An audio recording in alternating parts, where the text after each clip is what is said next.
Hi friends, ఒక pan లో చిన్న ఉల్లిపాయ, ఒక పచ్చిమిర్చి, చిటికెడు ఆవాలు, జీలకర్ర, ఒక కరివేపాకు రెబ్బ, 6 వెల్లుల్లి రెబ్బలు, కొంచెం పసుపు కూడా వేసుకో ఒకసారి బాగా కలుపుకోవాలి. ఆ తర్వాత కట్ చేసి పెట్టుకున్న బీరకాయ ముక్కలు కూడా వేసుకో, తగినంత ఉప్పు వేసుకో, మళ్ళీ ఒకసారి కలుపుకొని మూత పెట్టుకోవాలి. అంతే, వాటర్ కూడా వేయకుండా బీరకాయ ముక్కలు మంచిగా ఉడికిపోతాయి. ఒక 10 నిమిషాల్లో బీరకాయ తాలింపు కూర రెడీ అయిపోతుంది. లాస్ట్ లో కొంచెం కరివేపాకు, మళ్ళీ ఫ్లేవర్ చాలా బాగుంటుంది. నేను ఏ కూరలో అయినా సరే వెల్లుల్లిపాయలు తప్పకుండా వేస్తాను అనమాట. ఎందుకంటే అవి పిల్లలకి పెద్దలకి కూడా చాలా మంచిది. పిల్లలు త్వరగా ఇమ్యూనిటీ పెరగాలంటే మనం కూర వండేటప్పుడు పిల్లలకి సెపరేట్ గా కొంచెం వెల్లుల్లిపాయలు ఎక్కువ వేసి వండుకుంటే టేస్ట్ కూడా బాగుంటుంది, హెల్త్ కూడా మంచిది. అలాగే పెద్దవాళ్ళకి కూడా హార్ట్ కి చాలా మంచిది అనమాట. బ్లడ్ ప్రెషర్ ని కంట్రోల్ చేస్తుంది, బ్యాడ్ కొలెస్ట్రాల్ కూడా తగ్గిస్తుంది.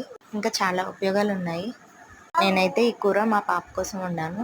పాపకు 2 years అనమాట. కొంచెం ఇమ్యూనిటీ తక్కువగా అనిపిస్తుంది, అందుకని చెప్పేసి వెల్లుల్లిపాయలు కొంచెం ఎక్కువగానే వేసి వండాను. మీరు కూడా ట్రై చేసి చూడండి. ఆ పాపకు కూడా చాలా